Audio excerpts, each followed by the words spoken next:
Assalamualaikum warahmatullahi wabarakatuh. Nah, netizen ya di sosial media akhirnya membongkar siapa di balik pelaporan Yusuf Kalla atas tuduhan bahwa Yusuf Kalla melakukan penistaan agama. Nah, kalau kita baca ya, setelah JK melaporkan Rismon, kemudian JK juga meminta Jokowi menunjukkan ijazah aslinya. Tiba-tiba JK dilaporkan ke polisi atas tuduhan pencemaran agama. Netizen akhirnya spill siapa pelapor JK. Nah, kalau kita baca ya komentar netizen, anjay, masif banget ya serangan ke Pak JK, terstruktur, sistematis, dan masif, ujar akun X @bospurwa. Nah, netizen di sosial media X ya, akun Sumatera Adil dan Federal membongkar sosok yang melaporkan Yusuf Kalla atas tuduhan menistakan agama Kristen ya, di saat Yusuf Kalla menyampaikan ceramahnya di Masjid UGM. Nah, di caption akun X Sumatera Adil dan Federal menulis, Ketua Umum Angkatan Muda Kristen Indonesia atau GAMKI Sahat Martin Philip Sinurat adalah orang yang memimpin pelaporan atas Yusuf Kalla yang juga sebagai kader Partai Solidaritas Indonesia atau PSI sebagai Ketua Bidang Ideologi Partai di DPP PSI periode 2025 sampai 2030. Nah, menurut akun @bangpino, menurut keyakinan saya, kaum sumbu pendek ini pada ngelaporin Pak JK gara-gara beliau nyenggol soal dugaan ijazah palsu Kanjeng Junjungan Termul. Video versi agak panjang Pak JK bilang tidak ada orang yang membunuh orang lain masuk surga baik di ajaran Islam atau Kristen. Nah, kalau kita baca komentar dari Erasmus Napitupulu, dalam konteks menjelaskan konflik, pernyataan Pak JK nggak salah, justru harus jadi pembelajaran atas konflik berlatar belakang agama dan penekanan Pak JK yang paling menarik semua diawali ketidakadilan. Artinya agama rentan jadi represi. Nah, netizen juga memposting yang ngelaporin Pak JK adalah GAMKI. GAMKI ini yang sebelumnya pernah bertemu Jokowi membahas perkembangan teknologi hingga makan bergizi gratis. Nah, sampai Said Didu ya di akun X-nya ikut mengomentari pelaporan Pak JK dengan mengatakan setelah Pak JK melaporkan Rismon dan meminta Jokowi tunjuk ijazah asli untuk menghentikan kegaduhan, terjadi gerakan sistematis memojokkan Pak JK. Setelah ditelusuri, diduga sangat keras bahwa gerakan tersebut bersumber dari geng Solo. Publik makin paham dan tidak akan diam. Dan juga Pak Said Didu ya mengomentari sepertinya geng Solo mau coba-coba jualan SARA dengan menyerang Pak JK dan memotong ceramah Pak JK, sekedar mengingatkan jangan coba-coba main api dengan SARA. Jadi Said Didu ya mengingatkan jangan permasalahan ijazah palsu ini ya akhirnya dikaitkan dengan SARA, karena ini sangat sensitif sekali ya. Dan ini akan melebar kemana-mana. Dugaan netizen di sosial media ya, latar belakang pelaporan Pak JK tidak lain adalah karena Pak JK menyinggung yaitu Jokowi untuk menunjukkan ijazahnya supaya kegaduhan polemik ijazah palsu ini selesai. Dan ini mengundang berbagai komentar netizen di sosial media. Dengan tetap menjunjung tinggi asas praduga bersalah, kami dengan ini menyampaikan somasi terbuka ini kepada Bapak Yusuf Kalla untuk terkait ada dugaan yang menurut hemat kami ini udah masuk dalam ranah penistaan agama. Kalau tidak salah dalam potongan video pendek Bapak Yusuf Kalla menyatakan ya membunuh dalam agama Kristen itu, singkatnya nih ya, itu sahid ya. Padahal di dalam ajaran Kristen kata-kata membunuh itu dilarang ya. Itu sesuai dengan firman yang kami yakini. Kepada yang terhormat Bapak Dr. H.C. H.M. Yusuf Kalla di tempat, dengan hormat kami yang tergabung dalam Aliansi Advokasi Lintas Agama Indonesia dengan ini menyampaikan somasi terbuka kepada Bapak Yusuf Kalla atau Bapak JK sehubungan dengan pernyataan yang beredar di ruang publik yang telah menimbulkan penafsiran di tengah masyarakat bahwa terdapat ajaran dalam agama Kristen yang dikaitkan dengan pembenaran tindakan kekerasan terhadap umat Islam. Kami berpandangan bahwa pernyataan yang berkaitan dengan ajaran agama merupakan hal yang sangat prinsipil dan sensitif, sehingga menuntut tingkat kehati-hatian, akurasi, dan tanggung jawab publik yang tinggi, terlebih apabila disampaikan oleh tokoh nasional. Pertama tentu mengklirkan ya bahwa Kristen Katolik itu tidak mengenal yang namanya kekerasan, apalagi pembunuhan, membunuh sesama manusia. Bahkan dalam suasana Paskah ya, Tuhan Yesus wafat di salib, rela mengorbankan dirinya untuk menebus dosa manusia. Itu kan sangat bertentangan dengan pernyataan yang disampaikan Pak Yusuf Kalla saat ceramah di UGM ya. Jadi beliau mengatakan membunuh itu syahid, tapi kalau di Kristen Katolik bahkan kita rela mengorbankan nyawa, Yesus rela mengorbankan nyawa untuk menebus dosa manusia, bahkan orang-orang yang menyakiti Yesus begitu. Itu ajaran kasih. Kemudian yang kedua, kita melaporkan segera supaya situasinya bisa terkontrol oleh aparat penegak hukum. Aneh ya, kenapa orang-orang melaporkan Yusuf Kalla ke kantor polisi? Apakah mereka bodoh, tidak paham, atau SDM-nya mereka memang segitu-segitu saja? Sudah jelas-jelas ceramah yang dilakukan oleh Yusuf Kalla itu di kampus UGM, di forum akademis, bukan di publik, bukan di kantor polisi, bukan.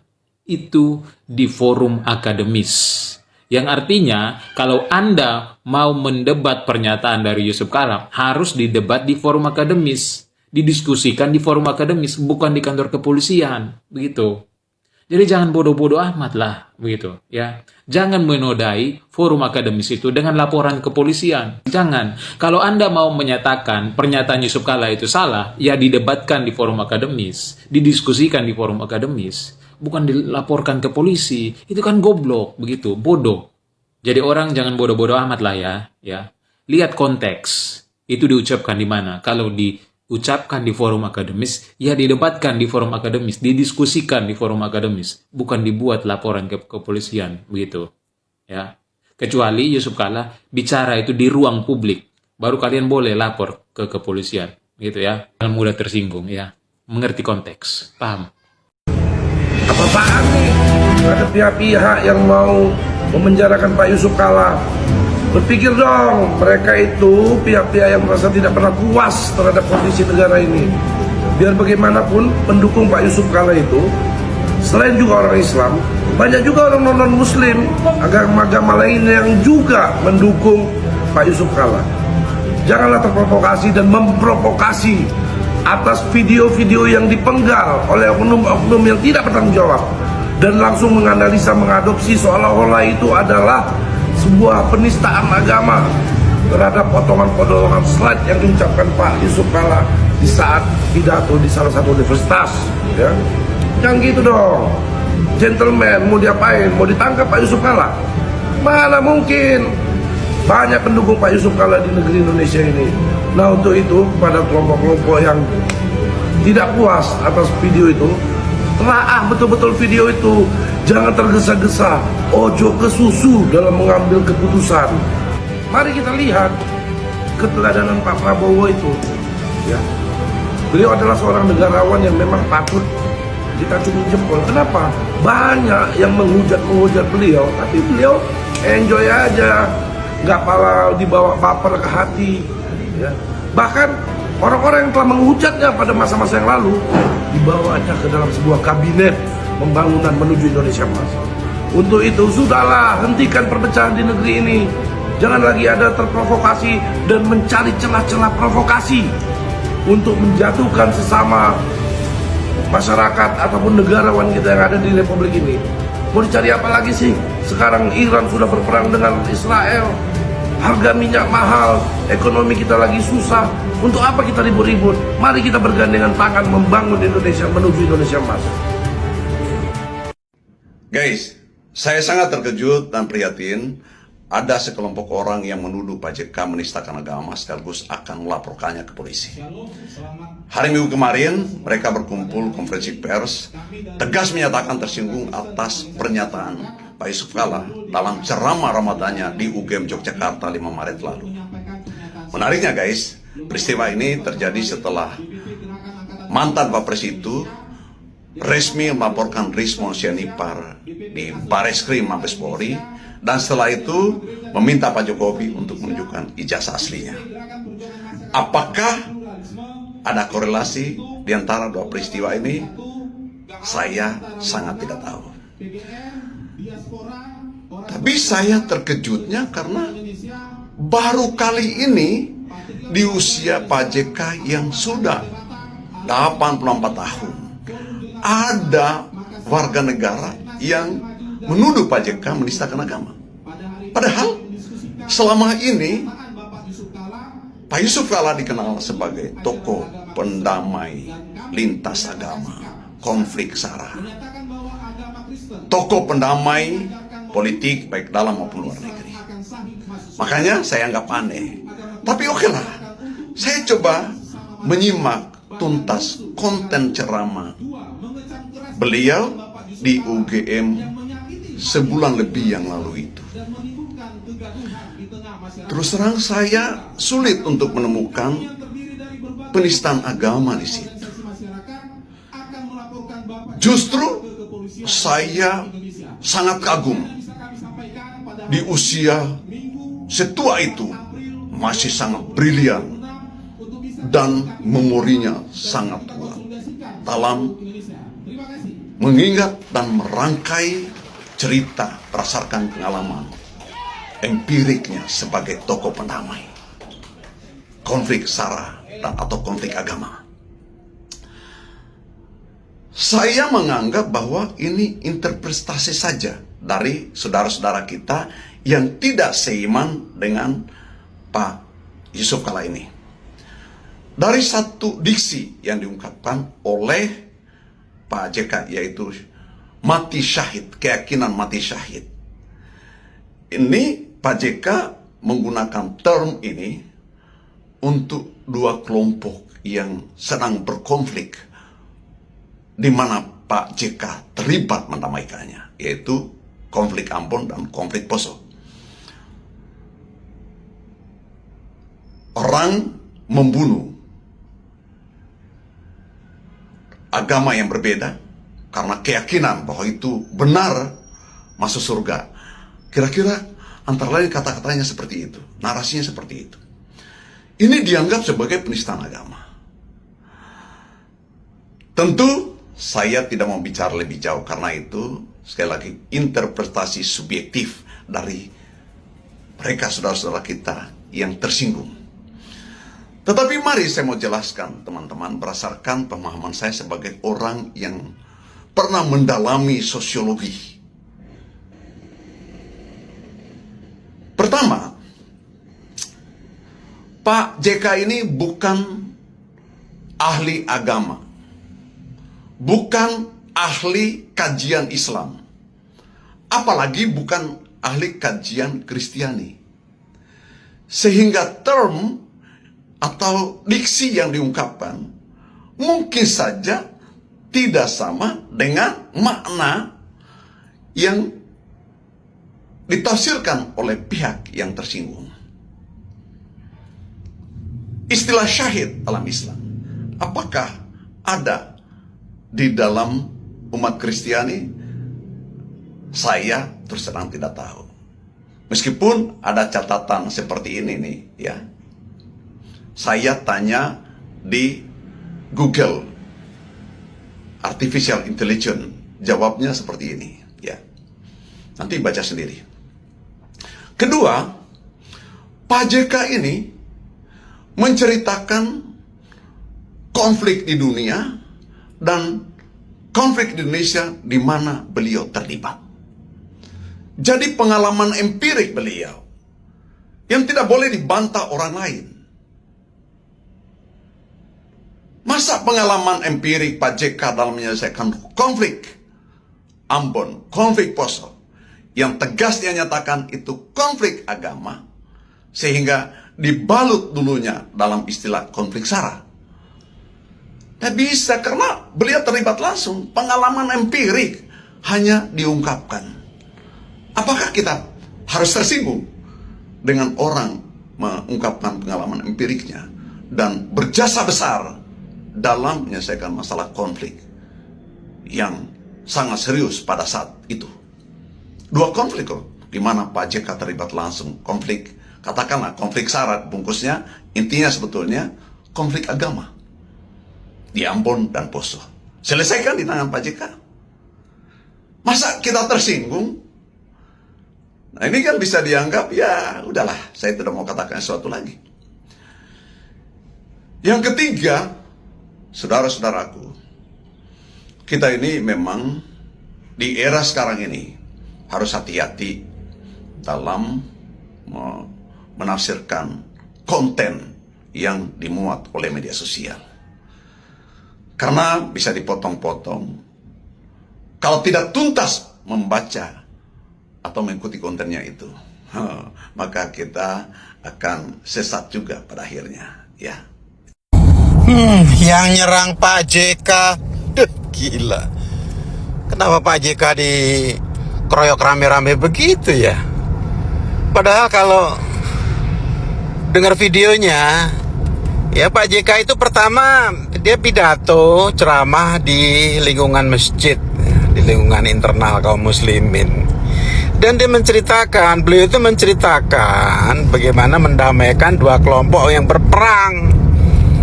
Ya, kelompok yang berperang yang seolah-olah gitu, kalau di sana mati masuk surga, istri mati juga masuk surga. Kira seperti itu ajarannya. Pak JK mendamaikan. Wah, diserbu. Ini apa ini coba? Justru kalian yang provokatif. Pak JK yang menyampaikan hal begitu, yang disampaikan Pak JK itu banyak hal yang seperti itu disampaikan oleh orang-orang lain di ceramah-ceramah, dan bahkan juga kalian di lingkungan kalian juga banyak yang menceritakan hal-hal seperti itu yang kadang-kadang menonjok juga dari sisi agama kita. Tapi kita enggak, ya karena itu kan untuk internal kan. Apa yang tuh sekarang kok rame-rame? Ini kira-kira nih, ada kata Pak JK kemarin tidak melaporkan Rismon ke polisi, tidak mendesak Pak Jokowi untuk memperlihatkan ijazahnya. Kira Pak JK digituin nggak? Nih kalian nih kadang-kadang nyerang orang. Nanti kalau, dan ini komentarnya, ya komentarnya di postingan komentarnya itu menurut saya justru memperkeruh, karena kalian tuh nyerang agama kita. Ajarannya begini. Yang itu memancing kemarahan, ribut kan di medsos. Ya mungkin Pak JK, andai kata pun silaf, Pak JK juga manusia biasa. Kemarin juga ujuk-ujuk ngapain tuh datangin kedutaan Iran. Padahal kan kita posisinya sedang tidak satu barisan sama orang Iran, Syiah, ya, di BOP itu. Ya kadang-kadang kan gitu Pak JK, tapi ya kita biasa aja. So keliling misalnya. Jadi Pak JK itu jangan kalian kemudian bilang provokator, jangan salah. Pak JK itu sudah yang mendamaikan peperangan di Ambon, perang agama tuh. Ya, pemberontakan di nggak usah cerita lah, di Aceh itu. Orang Aceh itu udah alergi dulu dengan tentara Jowo. Maka Pak JK sebagai orang Sulawesi Selatan itu diterima dengan baik di sana, dan kita lihat sekarang hasilnya kan. Perdamaian gitu. Jadi jangan kemudian masalah, katakanlah misalnya Pak JK mungkin salah mengutip ayat atau salah menafsirkan, ya hal yang biasa. Kemudian jangan kalian sekarang ini kalau kita lihat lebay, rame-rame nyerang, ngelaporin ini, ngelaporin, seolah-olah besok itu akan terjadi peperangan, terhasut akibat omongan Pak JK itu. Nggak gitulah. Ini kadang-kadang termul ini bisa banget ngalihin. Kalian kepingin kan supaya kasus ijazah itu seolah-olah yang berhadapan maunya bukan Roy Suryo sama kelompok Pak Jokowi, tapi kelompok Pak Jokowi itu berhadapan dengan kalian pengenin misalnya Anies atau siapalah gitu ya. Kalian seret-seret ke situ, atau Pak SBY gitu. Enggak, ini urusan ini ijazah ini sebetulnya betul kata Pak JK, diperlihatkan sudah selesai. Nanti diperlihatkan di pengadilan, emang bener berani datang di pengadilan, disumpah. Ijazah saya asli, di bawah sumpah berani, bener. Makanya kan ini ada upaya supaya sidang itu tidak terjadi. Dilakukanlah perdamaian, disebut namanya RJ lah apa namanya, di luar persidangan, supaya jangan sampai nanti bapak kita ini disumpah, memberikan kesaksian di bawah sumpah. Dimanapun juga beliau orang beragama, pasti takut andai kata yang akan disampaikan itu sebuah kebohongan. Ya, kalau tidak terjadi azab di dunia kan nanti takut juga di azab di akhirat. Beliau takut, beliau orang beriman. Sebetulnya dengan cara bersedekah kemarin Pak Jokowi dan keluarga itu insya Allah selamat dari malapetaka. Udah dilakukan tuh bulan Ramadan kemarin. Wallahu a'lam bishawab. Ini membuat hoax yang luar biasa kepada Pak Haji Muhammad Yusuf Kalla. Ya. Terima kasih Bang Roy. Alhamdulillah saya juga dan mungkin rakyat Indonesia juga mendukung Pak JK ya. Saya juga nggak mengerti kenapa tiba-tiba Pak JK dilaporkan dengan tuduhan penistaan agama ketika Pak JK melaporkan orang yang menuduhnya membiayai kasus ijazah Pak Jokowi ya. Kemudian Pak JK juga mengatakan agar Pak Jokowi menunjukkan ijazahnya biar lebih jelas, lebih terang benderang. Tiba-tiba ada yang melaporkan, saya nggak tahu ya karena saya bukan seorang politikus. Cuma saya tentu saja sebagai rakyat ya, bagian dari rakyat Indonesia yang juga bayar pajak, boleh dong bersuara. Saya sangat mendukung Pak JK ya, mantan wakil presiden Indonesia yang terus memikirkan rakyat Indonesia, terus bersuara untuk rakyat Indonesia, bukan untuk keluarganya. Sehat selalu Pak JK, sehat selalu Bang Roy dan mereka-mereka yang berjuang untuk kebenaran dan bukan untuk para penjilat. Amin, amin ya Rabbal Alamin. Kalian pada sadar nggak? Dalam beberapa waktu kebelakang, nama Yusuf Kalla itu kembali jadi pusat pembicaraan yang paling viral di media sosial. Mulai dari pernyataan beliau yang menyarankan kenaikan harga BBM di tengah situasi ekonomi yang sedang kita jaga, sampai isu terbaru soal dugaan blunder yang berujung laporan hukum tentang penistaan agama. Sebenarnya ini bukan sekedar soal satu atau dua pernyataan, tapi ini soal bagaimana sebuah narasi dari tokoh senior itu diuji oleh kecepatan informasi dan kesadaran publik di tahun 2026 ini. Maka dari itu ada sedikit analisa dari saya. Yusuf Kalla dan paradoks tokoh bangsa antara relevansi dan resistensi. Tonton sampai akhir. Jujur, saya punya rasa hormat yang sangat besar pada rekam jejak beliau sebagai juru damai dan juga mantan wapres juga kepada. Tapi saya juga nggak bisa nutup mata juga terhadap skeptisisme yang muncul di laman digital kita. Banyak juga yang bertanya, kenapa narasinya justru terasa kontraproduktif dengan upaya stabilitas yang lagi dibangun. Ada kesan yang terjadi atau disconnecting antara saran kebijakan makro dengan realita daya beli masyarakat saat. Ya, kita harus objektif. Apakah ini sekedar kritik untuk membangun atau memang ada pergeseran relevansi narasi di tengah masyarakat yang mulai kritis untuk saat ini? Karena begini, menurut saya kalau kita lihat dari perspektif social kontrak ya atau kontrak sosial, masyarakat saat ini tuh jauh lebih menghargai stabilitas dan kehadiran negara sebagai shock absorber. Ketika ada narasi untuk menaikkan BBM di saat pemerintah sedang pasang badan buat ngejaga harga publik, ya otomatis ya publik pasti akan melakukan pertahanan diri gitu lewat kritik-kritik di sosial media. Apalagi ditambah dengan isu sensitif yang masuk ke ranah hukum juga. Karena di era digital setiap kata itu adalah data, tidak ada lagi ruang untuk salah ucap tanpa konsekuensi digital. Ini adalah pelajaran penting tentang strategic communication di mana tokoh besar sekalipun harus mampu menyelaraskan frekuensi bicaranya dengan denyut nadi rakyat yang sedang berjuang menjaga pertumbuhan ekonomi. Saya jadi makin melihat betapa krusialnya ketenangan dan juga ketepatan narasi yang diambil sama pemerintah sekarang. Di tengah bisingnya saran-saran yang kadang bikin gaduh, fokus pemerintah pada perlindungan sosial dan stabilitas energi terbukti menjadi jangkar yang kuat. Kita perlu untuk melakukan melakukan kritik, tapi kita lebih butuh solusi yang sinkron dengan kondisi di lapangan. Ya, keberanian pemerintah untuk tetap di jalurnya ngejaga bagaimana hak makan rakyat bisa tetap aman, ya itu insting politik yang validitasnya teruji oleh waktu. Jadi menurut kalian, apakah tokoh senior bangsa itu tetap harus untuk aktif memberi saran kebijakan yang walaupun pahit, atau justru lebih baik fokus untuk menjadi pemersatu di tengah tensi global? Saya memilih untuk tetap menghargai ya senioritas, tapi tetap kritis pada isi narasinya. Pendidikan politik terbaik adalah ketika kita bisa membedakan mana masukan yang membangun dan mana yang cuma bikin gaduh aja. Jadi kasih komen kalian di bawah atau analisa objektif kalian deh di bawah di kolom komentar. Oke, thank you.